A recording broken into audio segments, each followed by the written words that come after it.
지난 시간에는 호세아서 6장 말씀을 통해서 하나님이 원하시는 두 가지에 대해서 함께 나눴습니다. 하나님이 원하시는 것 두 가지는 인애와 하나님을 아는 것입니다. 인애는 하나님과 관계 속에서 다져진 변함없는 신실한 사랑을 말합니다. 그리고 하나님은 틀에 박혀 있고 형식적이고 피상적인 예배를 원치 않으신다는 것이죠. 자신의 본질인 사랑을 관계 속에서 우리와 함께 나누기를 원하십니다. 또 하나님은 다른 한 가지 원하시는 것이 있는데 삶 속에서 하나님을 자신을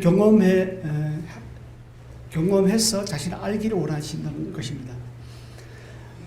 그 하나님을 아는 것에 대해서 하나님에 관해서 알기보다는 하나님을 아는 것을 원하십니다. 인애와 하나님을 아는 것, 코로나 같은 이 전염병, 그리고 우리가 여러 가지 개인적으로 당하고 있는 여러 가지 환난을 통해서 하나님이 원하시는 것이 무엇인가를 생각해 보는 시간이 됩니다. 또 이번 시간에는 하나님이 원하시는 것 다른 한 가지를 함께 나누기를 원하는데요. 그것은 우리 어떤 형편에서든지 하나님과 동행하는 것입니다. 오늘 창세기 5장 21절에서 24절 말씀을 통해서 하나님과 동행하는 것이라는 주제로 은혜를 나누겠습니다. 창세기 5장 21절에서 24절입니다.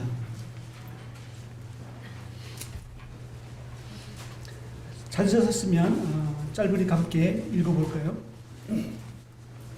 시작. 에녹은 65세에 무두셀라를 낳았고 무두셀라를 낳은 후 300년을 하나님과 동행하며 자녀들을 낳았으며 그는 365세를 살았더라. 에녹이 하나님과 동행하더니 하나님이 그를 데려가심으로 세상에 있지 아니하였더라. 에녹은 여기에 기록된 이제 여러 사람들이 나오는데 12절부터 보면 11절 그 전부터 보면 여러 사람들이 나오는데 다른 사람과 비교해 봤을 때 에녹은 굉장히 짧은 생애를 살았습니다. 하지만 그 중에서 가장 짧게 살았지만 가장 알찬 인생을 살았습니다. 당시 여기 기록된 사람들의 수명은 900세 전후입니다. 900세. 그래서 에녹은 365세를 살았습니다. 오늘날 나이로 한산해 보면 사람이 90세를 평균적으로 산다고 하면요, 에녹은 36세를 살았습니다. 30대 중반까지 살았으니까 굉장히 단명을 한 거죠. 반면 에녹이 낳은 아들 무두셀라는 어떻습니까? 여기 기록된 인물 중에서 가장 오래 살았어요. 969세 장수했습니다. 여기서 우리가 알 수 있는 한 가지는 인생이 얼마나 많이 얼마나 오래 사는 것이 중요한 것이 아니라 어떻게 사느냐가 중요하다는 거예요. 당시 사람들은 자녀를 낳았다고만 기록하고 있어요. 이것은 모든 사람에게 적용됩니다. 모든 사람은 태어난 이상 결혼하면 자녀를 낳고 또 한 세대가 가고 또 다른 세대가 옵니다.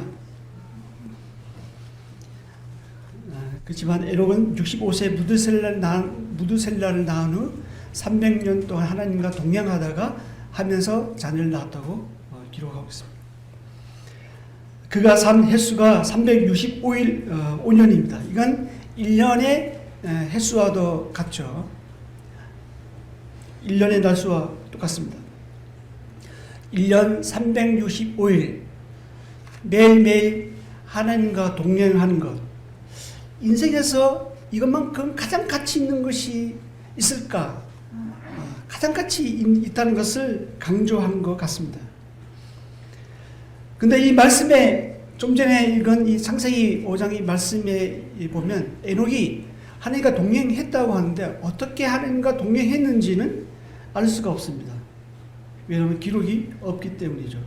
하지만 다른 성경 말씀을 통해서 에녹이 어떻게 하나님과 동행했는지를 우리가 알 수 있습니다. 에녹에 대한 기록은 많지 않은데 히브리서와 유다서를 보면 그런 것을 알 수가 있는데, 히브리서 11장을 한번 볼까요? 히브리서 11장 5절 6절입니다.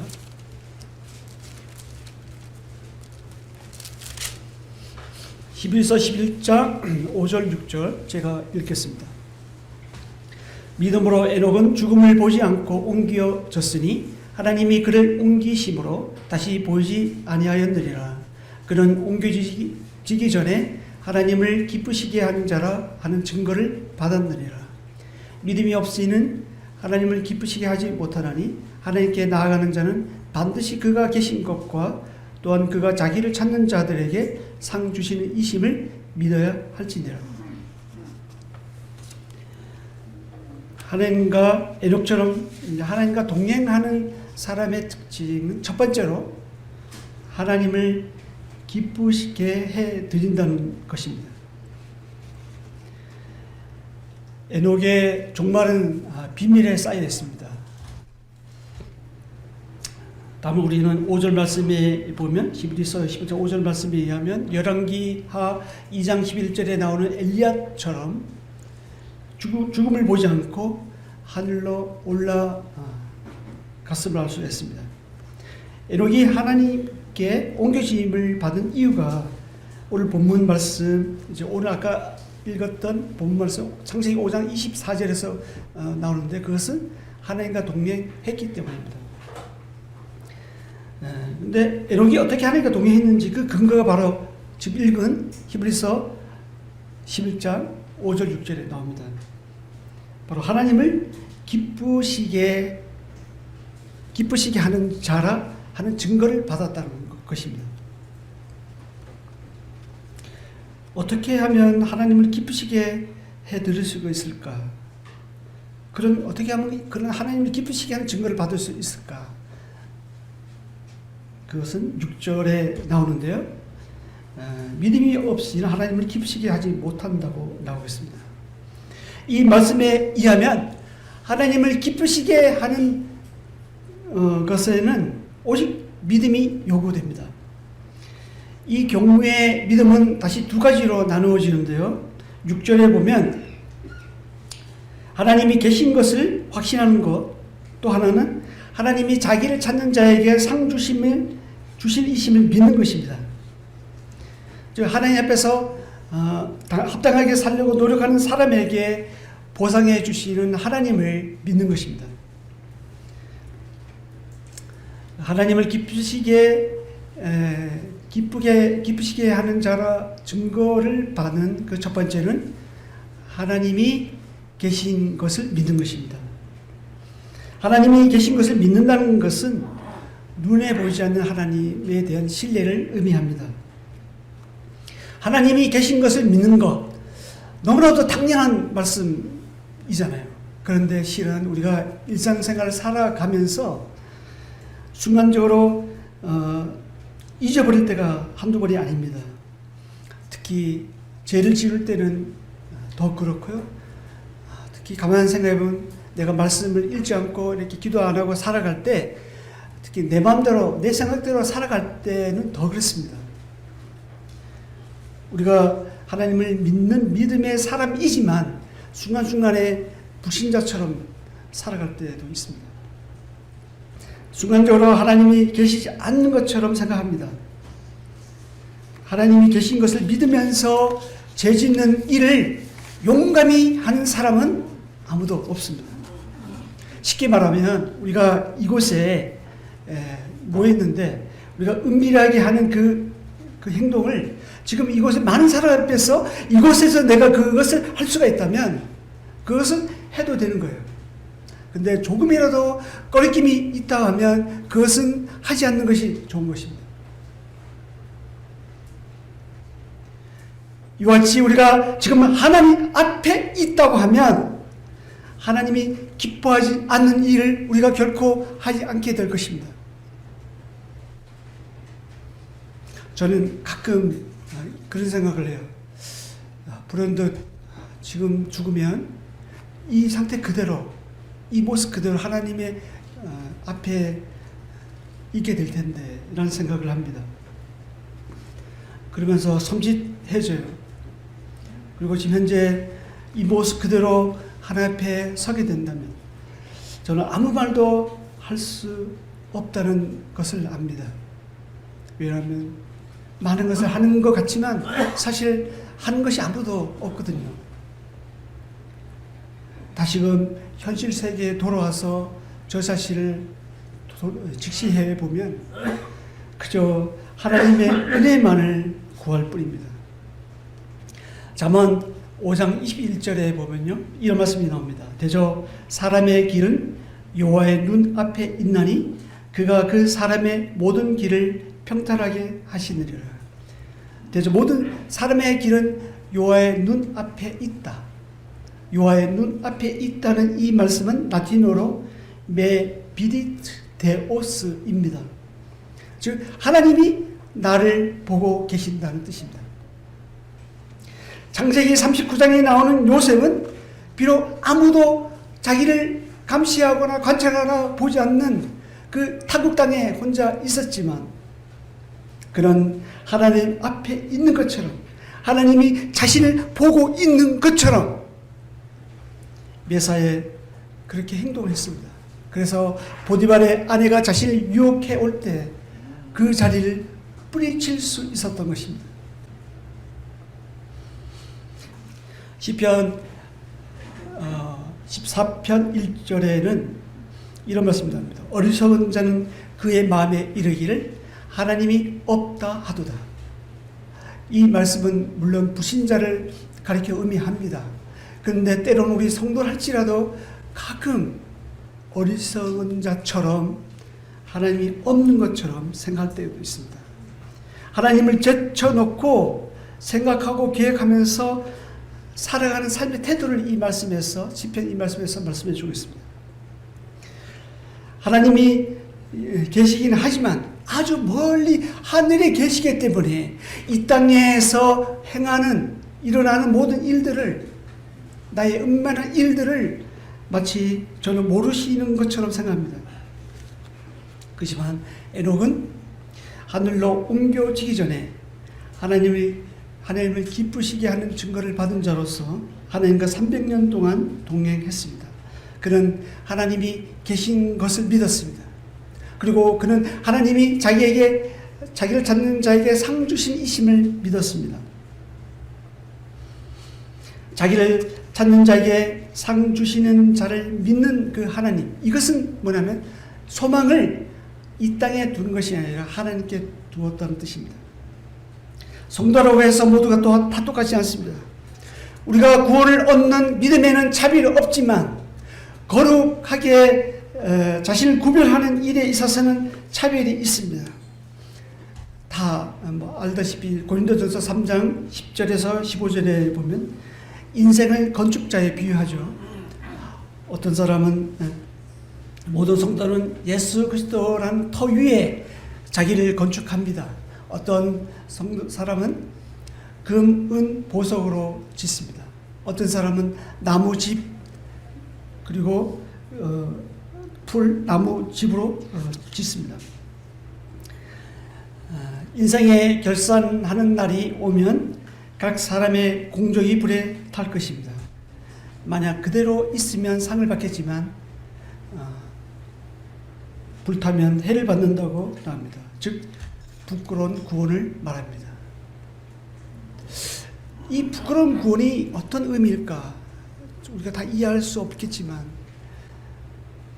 정말 그 부끄러움이 잠시 그냥 부끄럽다 말면 괜찮은데 천국에는 영원하잖아요. 영원히 내가 이 땅에 살면서 이렇게 살지 않았을 거예요. 좀 더 사실 하나님을 기뻐하는 일을 하면서 살면 얼마나 좋았을 걸. 그런 것을 늘 생각하면서 살지 않을까. 물론 이 땅에 우리가 자책하는 거하고 좀 다르겠죠. 그날이 올 것입니다. 이 자리에 앉은 사람 중에서 저를 포함해서 일부는 그러지 않겠지만 일부는 이 말씀을 들었음에도 불구하고 왜 그때 그 말씀을 더 신중하게 내가 받아들이지 않았을까라고 생각하는 사람도 있을 것입니다. 그래서 예수님은 마태복음 6장 19절에서 너희를 위하여 보물을 땅에 쌓아두지 말라고 말씀하십니다. 그리고 6장 20절에서는 오직 너희를 위하여 보물을 하늘에 쌓아두라고 하십니다. 그러면서 이어서 21절에서는 내 보물 있는 곳에 그곳에는 내 마음도 있다고 말씀하고 있습니다. 우리가 어디에 마음을 두고 살아갑니까? 이 땅에 소망을 두고 사는 사람은 나무, 풀, 집으로 짓기 때문에 결국 다 없어질 것입니다. 하지만 하나님과 동행하는 사람은 소망을 하늘에 두고 살기 때문에 하늘에서 하나님이 보상해 주실 것을 믿고 금, 은, 보석으로 집을 짓습니다. 하나님과 동행하는 사람은 잠시 나그네로 살다가 지나가는 이 땅에 영원히 살 것처럼 보물을 쌓아두지 않습니다. 하늘에 쌓습니다.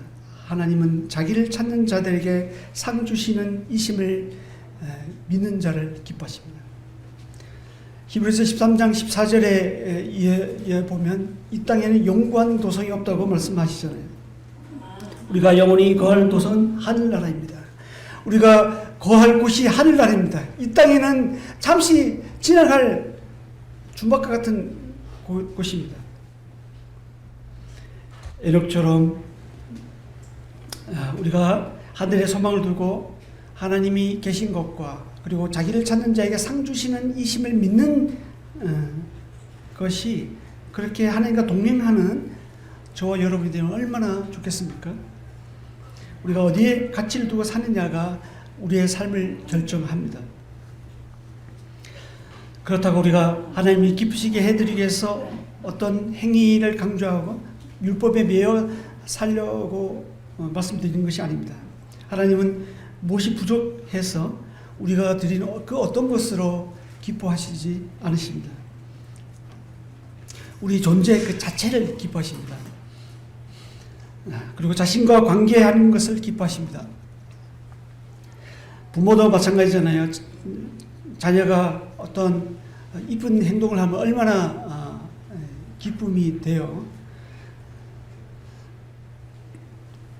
근데 그보다는 그 존재 자체가 기쁨이 되잖아요. 그리고 그 자녀가 엄마 아빠의 그 존재를 인정하고 알아봐주고 존중해 줄 때 그것이 부모의 기쁨이잖아요.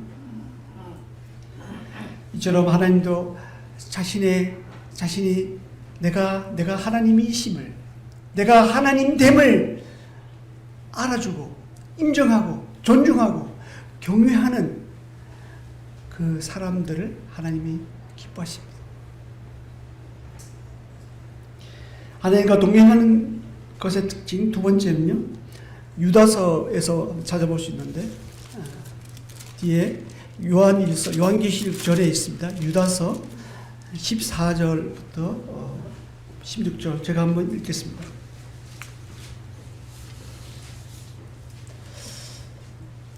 유다서 14절부터 16절입니다.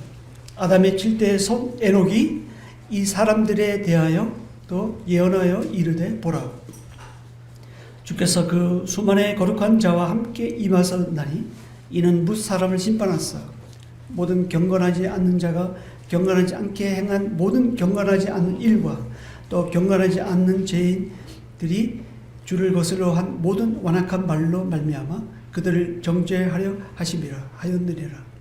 이 사람들은 원망을 가는 자며 불만을 토하는 자며 그 정욕대로 행하는 자라. 그 입에는 자랑하는 말을 하며 이익을 위하여 아첨하느니라. 이 말씀을 하게 된 근거가 그 앞에 유다서 3절에 나오는데, 사랑하는 자들아, 우리가 일반적으로 받은 구원에 관하여 내가 너에게 편지하려는 생각이 간절한 차에 성도에게 단번에 주신 믿음의 도를 위하여 힘써 싸우라는 편지를 너에게 고나야 할 필요를 느꼈노니. 그래서 그 성도에게 단번에 주신 믿음의 도를 위하여 힘써 싸우는 내용 중에서 에녹을 지금 이야기하고 있습니다. 이 14절에서 16절에 나오는 이 에녹, 다른 어디에도 에녹이 어떻게 예언하는지는 나오지 않습니다. 근데 이 유다서에 기록한 이 14절에서 나오는 이 에녹에 대한 글은 유대교의 경외 문서 주전 2세기에서 1세기에 쓰여진 에녹서를 참조해 기록한 내용입니다. 당시 거짓 교사들은 성도에게 단번에 주신 믿음의 도를 허물려고 했습니다. 이들은 외부로부터 교회에 몰려 들어와서 하나님의 은혜를 방종거리로 만들었습니다. 16절에는 이제 다시 한번 거짓 교사들과 그 교리를 서술하고 있습니다.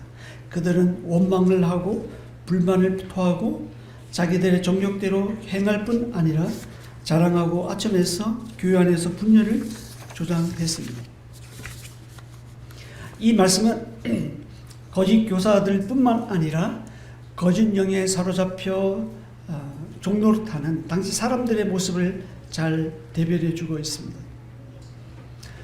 이 유다서를 기록했던 당시 때 사람들도 마찬가지지만 에녹이 살았던 당시의 사람들도 마찬가지입니다. 14절에 보면 아담의 7대손 에녹이 이 사람들에 대해서 예언했다고 나오고 있습니다. 에녹은 이런 사람들에 대해 심판을 선포했습니다. 에녹 이후 노아 시대에 에녹 이후에 살았던 노아 시대에 어떻습니까? 이 물로 심판을 멸망하게 된 이유가 당시 사람들의 제약이 세상에 가득함과 그의 마음으로 생각하는 모든 계획이 항상 악할 뿐임을 보시고 하나님은 땅 위에 사람 지으셨음을 한떠나서 마음에 근심하셨다고 창세기 6장 5절 6절에서 기록하고 있습니다.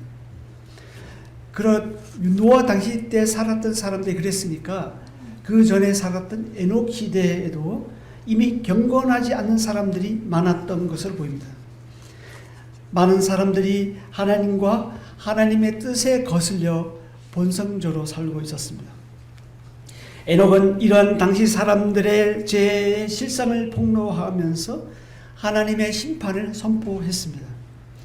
그만큼 에녹은 단번에 주신 믿음의 도를 위해 힘써 싸웠다는 뜻이겠죠.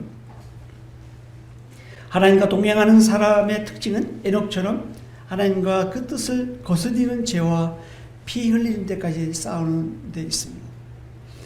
최근 서울대에서 인권조례 제정해서 통과하려고 하고 있습니다. 또 국회에는 틈만 나면 동성애를 통과시키려고 시도하고 있습니다. 우리가 이 반대 청원이 오면 물론 우리 동성애가 하나님 뜻이 아니라는 것을 적극적으로 표현할 필요가 있습니다. 그리고 동성애 반대에 우리가 모두가 동의해야 합니다. 이 일에 저도 제가 할 수 있는 것을 그 기회를 최대한 활용해서 참여하겠습니다. 여러분도 에녹처럼 죄라고 말할 수 있는 용기, 그것을 표현할 수 있는 담대함, 이것이 믿음의 도를 하나님께서 단번에 주신 믿음의 도를 위해 힘써 싸우는 것 중에 하나입니다. 또한 믿음의 도를 위해 힘써 싸운다는 뜻은 육신의 소욕이 요구하는 대로 따라가지 않는 것을 말합니다. 로마서 8장 8절에는 육신에 있는 자는 하나님을 기쁘시게 할 수 없다고 말씀하십니다. 왜냐하면 육신의 생각은 하나님의 법에 굴복하지 아니하고 할 수도 없기 때문에 하나님을 기쁘시게 하지 못할 뿐 아니라 하나님과 원수된다고 말씀하십니다. 반면 하나님과 동행하는 사람, 성령의 인도를 따라가는 사람은 하나님이 기뻐하신 일을 하기 때문에 하나님과 친구가 됩니다.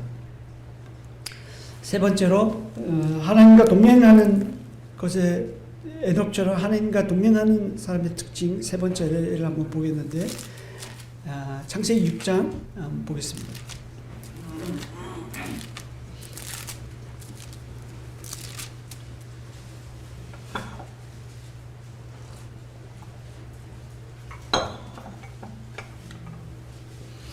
창세기 6장 9절에 보면요. 노아는 9절 뒤에 보면 이제 9절을 보면 6장 9절 이것이 노아의 족본이라 노아는 의인이요 당대 완전한 자라 그는 하나님과 동행하였으며 라고 나오죠. 그리고 22절 보겠습니다. 노아가 그와 같이 하여 하나님이 자기에게 명하신 대로 다 준행하였더라. 하나님과 동행하였는데 어떻게 노아가 하나님과 동행했는지를 잘 기술하고 있습니다. 그것은 하나님이 자기에게 명하신 대로 다 행했다고 하는 것입니다.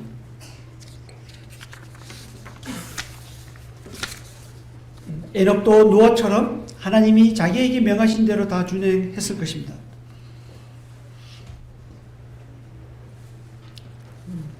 그래서 에녹은 하나님과 긴밀한 관계를 유지함으로써 히브리서 11장의 믿음의 계보에 올라갔습니다. 하나님과 동행했다는 이 표현은 노아처럼 에녹이 하나님과 친하게 지냈다는 뜻입니다. 그만큼 에녹이 하나님의 계획을 잘 알고 있었음을 말해줍니다. 그러면 우리가 하나님이 명하신 대로 다 준행하기 위해서 어떻게 해야 할까요? 구체적으로 그것은 하나님께 그 뜻을 물어보는 것부터 시작합니다. 하나님께 그 뜻을 물어보는 인물 중에서 대표적인 인물이 다윗이죠. 다윗은 밧세바와 동침하는 일 외에는 하나님께 늘 물어봤습니다. 왜 다윗이 밧세바와 동침했을까요? 그것은 그때만큼은 하나님께 물어보지 않았습니다. 만약에 그때도 하나님께 물어봤다면 다윗은 아마 그 일을 피해서 하나님이 기뻐하시는 일을 했을 것입니다. 사도행전 13장 36절에는 다윗은 당시 하나님 뜻을 따라 섬기다가 잠들었다고 나옵니다. 어떻게 다윗이 하나님께 물었습니까? 사무엘상 23장 2절에서 4절에 보니까 다윗은 블레셋 사람을 치러 갈 때 하나님께 물었습니다. 그리고 사무엘상 23장 12절 보니까 다윗은 하나님이 대답하시는 말씀대로 따라 쫓아갔습니다. 사무엘상 30장 8절에서는 다윗은 아멜렉 사람들을 물리칠 때 하나님께 물었습니다. 그리고 하나님이 대답하시는 대로 그대로 행했습니다. 사무엘하 2장 1절에서 다윗은 내가 유다 한 성읍을 치러 올라가리까 라고 물었습니다. 그리고 유다 성읍을 치러 올라가는 게 아니라 내가 유다 성읍에 올라가리까 라고 물었을 때 그때 하나님께서 헤브론으로 가라 하고 대답하셨고 그 대답대로 올라갔습니다. 사무엘하 5장 19절, 23절, 25절에 보니까 다윗은 블레셋을 쳐서 무찌를 때에도 하나님께 물었습니다. 그리고 다윗은 여호와의 명령대로 그대로 행했습니다.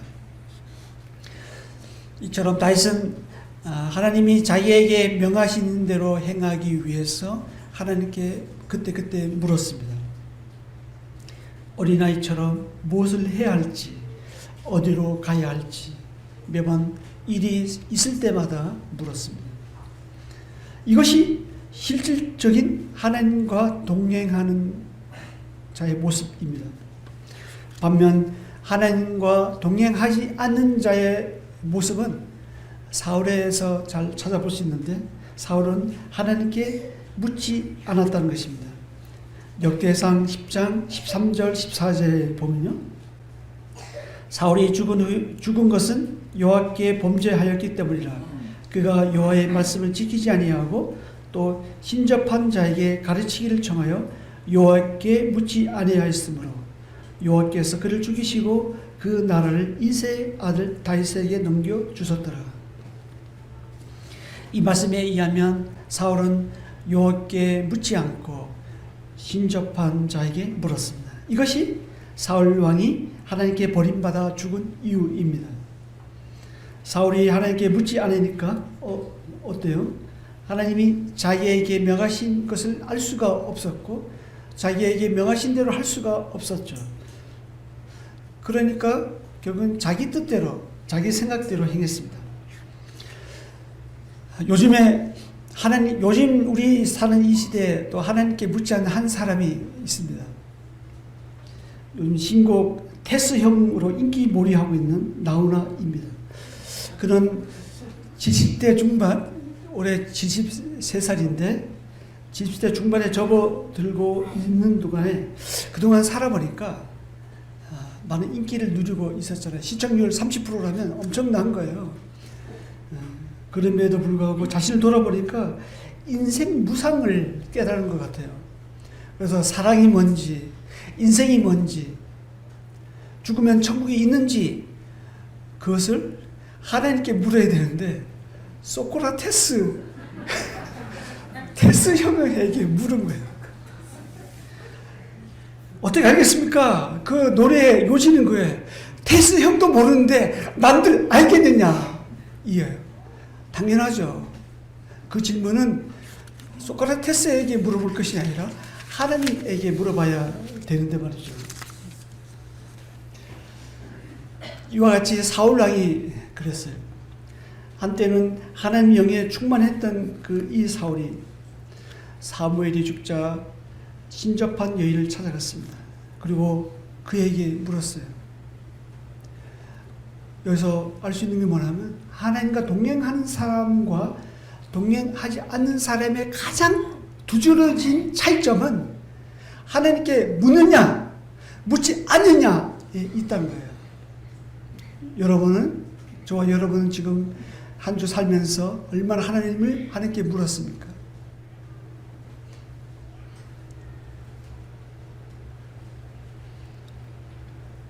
사도행전 기자는 13장 22절에서 다윗에 대해 이렇게 증언합니다.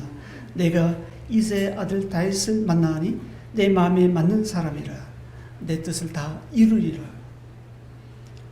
아모스 3장 3절에는 두 사람이 뜻이 같지 않은데 어찌 동행하겠으며 라고 합니다. 하나님과 동행하려면 서로 뜻이 맞아야 하겠죠. 마음이 맞아야 합니다. 하나님과 마음이 맞지 않는데 어떻게 하나님이 명하신 일을 다 할 수가 있겠습니까? 다윗은 하나님과 마음이 맞는 사람이 되기까지 얼마나 많은 시간 동안 하나님과 함께 있었을까요? 그만큼 하나님과 친밀했다는 뜻입니다. 하나님이 명하신 대로 다 하기 위해 먼저 하나님께 물어야 합니다. 그리고 하나님께 물은 다음에 우리는 또 어떻게 해야 될까요? 하나님이 명하신 대로 따라가야 하겠죠. 하나님은 모든 것을 다 알려주고 나를 따라오라고 하지 않으십니다. 그냥 하루하루 나를 따라오라고 하십니다. 솔직히 우리는 모든 사람이 그렇죠. 우리가 어디로 가야 할지 또 무엇을 해야 할지 처음부터 끝까지 다 알고 싶은 것이 우리의 솔직한 마음입니다. 그렇지만 하나님은 내가 너의 길을 보여주겠다. 너가 갈 지도를 내가 주겠다. 이렇게 말씀하시지 않으시고 그냥 내가 곧 길이다. 나를 따라오느라고 말씀하십니다. 우리가 매일매일 하나님을 따라가다 보면 어느새 하나님이 명하신 대로 하고 있는 자신을 보게 될 것입니다. 우리가 하루하루 하나님이 명하신 대로 따라가다 보면 어느새 요셉처럼 총리가 되어 있을 것입니다. 요셉은 처음부터 애굽 총리를 목표로 두지 않았습니다. 그냥 하루하루 하나님이 명하신 대로 따라가고 하나님과 동행하는 것을 최고의 목표로 두었습니다. 하나님이 명하신 대로 따라가기 위해서 우린 기다림의 은혜가 필요합니다. 시편 123편 1절 2절에 보니까요, 이런 말씀이 나옵니다. 하늘에 계시는 주여, 내가 눈을 들어 주께 향하나이다.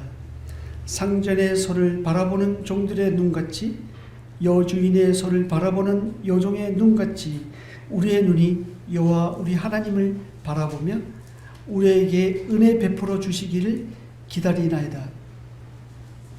시편 기자는 하나님의 은혜를 바라보면서 은혜 베풀어 주기를 기다렸습니다.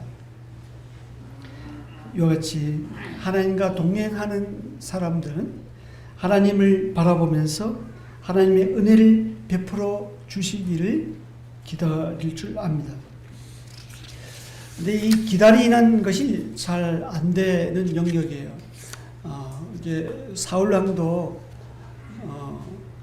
그 사무엘이 오기를 이제 7일 동안 기다려야 되는데 그 마지막 하루 그것도 한 반나절 남겨놓고 기다리지 못하고 제사장이 드려야 될 그 번제를 사울이 드림으로 인해서 번제보다 순종하는 것이 번제보다 낫다고 하나님께서 말씀하시지 않았습니까? 종들이 상전의 손을 바라보고 기다리듯이 우리는 때를 따라 돕는 은혜를 얻기 위해서 은혜 보좌 앞에 담대히 나아가서 하나님의 은혜를 기다려야 합니다. 아브라함은 그저 내가 내게 보여줄 땅으로 가라고 한 말씀을 따라갔습니다. 하나님은 아브라함에게 나머지는 내가 알아서 하겠다라고 약속하셨습니다. 그래서 아브라함은 때를 딴 그 내가 내게 보여줄 땅으로 가라는 그 말씀을 붙잡고 따라가면서 때를 따라 돕는 하나님의 은혜를 기다리며 한 발 한 발 나아갔습니다. 다윗도 마찬가지죠.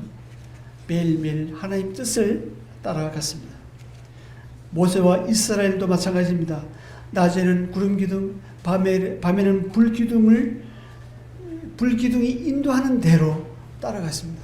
그 낮에는 구름 기둥, 밤에는 불기둥이 가나안 땅까지 갈 것이라고는 생각하지 않았습니다. 그저 그냥 인도하는 그만큼 따라갔고 그 불기둥과 구름 기둥이 멈추면 그 멈추고 가면 그 가고 또 그곳이 하루든 이틀이든 1년이든 관계없이 그냥 그렇게 광야를 생활했습니다. 예수님의 12제자 바울의 경우도 마찬가지입니다. 하나님은 미리 모든 것을 자세히 설명하지 않는다는 거예요. 우리가 하나 순종했을 때 하나님은 그 다음 것을 보여주십니다. 그런 의미에서 요한복음 14장 6절에서 예수님은 내가 곧 길이다. 내가 곧 생명이 진리다. 내가 곧 생명이다 라고 말씀하십니다. 내가 곧 길이니 나를 따라오너라. 그러면 내가 길을 보여주겠다. 이것이 하나님이 자신과 동행하기를 원하는 우리에게 바라시는 것입니다. 하나님은 무엇보다 자신과의 사랑의 관계에 관심이 많으십니다. 우리가 하나님을 위해 무엇을 할 수 있는가 하는 문제는 그 다음의 문제입니다. 먼저 하나님은 우리가 자신을 사랑하기를 원하십니다. 그리고 하나님의 사랑을 알고 그 사랑에 반응하여 우리도 하나님을 사랑하면서 하나님이 인도하시는 대로 한 걸음 한 걸음 따라가기를 원하십니다. 오늘 하루 하나님의 인도를 따라서 잘 살면 그것이 곧 나의 인생이 생애가 됩니다. 사실 하나님이 우리가 필요로 하는 모든 것입니다. 예수님이 우리에게 필요한 내비게이션입니다. 하루하루 우리가 하나님이 우리에게 명하신 대로 따라가다 보면 어느새 우리가 하나님 뜻 안에서 살아가는 자신을 보게 될 것입니다. 이것이 하나님과 동행하는 아름다운 모습입니다. 우리 청년회에서 이제 교제인데 어느 김자매님께서 이런 교제를 이제 나눴는데 굉장히 동감이 되고 저의 말씀이 저 심장에 딱 꽂혔는데, 주의 말씀 시편 119편 105절에 보면 주의 말씀은 내 발의 등이요 내 길의 빛이니다라고 나옵니다. 왜 주의 말씀이 내 머리의 등이요 주의 말씀이 내 가슴의 등이요라고 하지 않으시고 주의 말씀이 내 발의 등이라고 하셨을까요? 내 발의 등이면, 내 발 위에 등이 올려 있으면 어떻게 돼요? 멀리 못 봐요. 바로 발 앞에 것만 보이는 거예요. 발 앞에 거. 주님은 내 발 앞에 한 발짝 그 앞을 보여주시는 거예요. 양들이 그렇잖아요. 사명의 음침한 골짜기 양들이 모릅니다. 양들은 바로 코앞에만 봐요. 시력이 약해, 시력이 좋지 않잖아요, 양들은. 그래서 목자가 인도하는 대로 그냥 그 앞에 한 걸음 한 걸음 따라갈 뿐이에요. 그러면 어느새 푸른 초장이 있고, 어느새 쉴만한 물가가 있고, 어느새 풍성한 그런 안식이 있는 것이에요. 주의 말씀은 내 발의 등이입니다. 그리고 주의 말씀은 내 발의, 내 길의 빛입니다. 하나님은 우리를 그냥 따라오라 하십니다.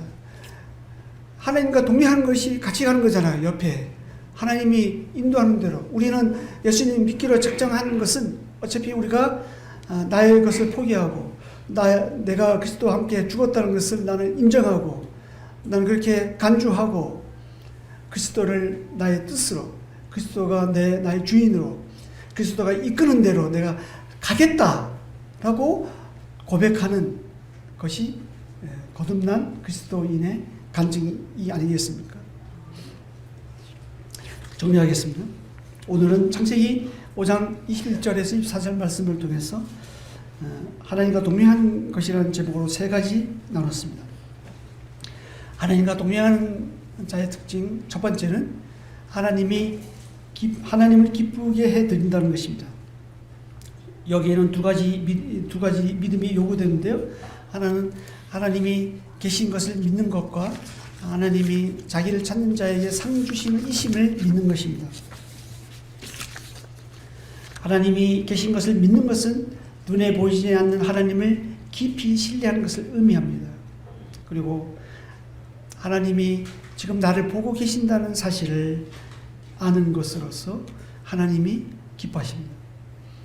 하나님을 인정하고 하나님을 존중하고 하나님을 경외하게 될 때 하나님이 그런 우리의 모습을 보고 흐뭇하게 생각하시고 기뻐하십니다. 그리고 하나님이 자기를 찾는 자들에게 상 주시는 이심을 믿는 것으로 하나님이 기뻐하십니다.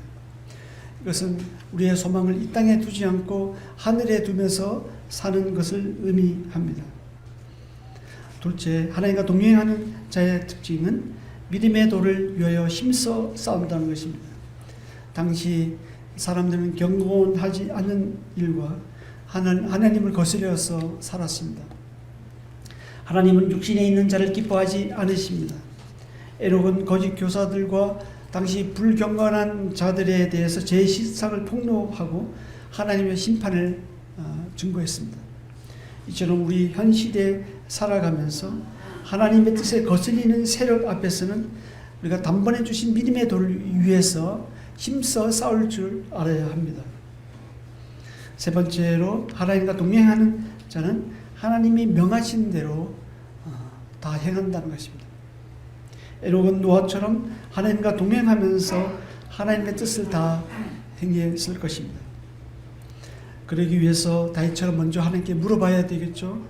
그리고 하나님과 동행하는 것과 그렇지 않는 것의 가장 큰 차이가 하나님께 묻고 있느냐 묻지 않고 있느냐에 있다고 말씀드렸습니다. 하나님께 물은 다음에는 우리는 때를 따라 돕는 은혜를 얻기 위해서 은혜의 보좌 앞에 담대히 나아가서 하나님이 은혜 베풀어 주시기를 기다릴 줄 알아야 합니다. 그래서 매일매일 한 걸음씩 하나님의 인도를 따라서 가야 합니다. 예수님은 우리에게 어떤 방법론 그리고 모든 것을 다 보여주고 나의 계획은 이러니까 날 따라오라고 말씀한 것이 아니라 내가 곧 길이다. 그래서 나를 따라오너라고 말씀하십니다. 우리가 하나님과의 사랑의 관계에 있을 때는 주님을 따라가는 일은 아무것도 아닌 것이 됩니다. 참 이것이 굉장히 쉽지만은 않지만 주님과의 사랑하는 관계에 있다 하면 주님과 동행하는 하루하루 한 시간 한 시간 한 발 한 발 주님과 동행하면서 보조를 맞춰가는 이것이 오히려 우리에게는 즐거움이 되고 기쁨이 되는 거예요.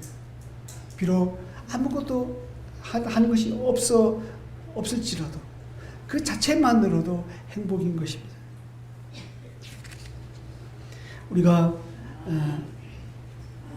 모이거나 모이지 않을 때나 하나님과 늘 동행하는 사람으로서 살아가는 저와 여러분이 될 수 있기를 바랍니다. 기도하겠습니다.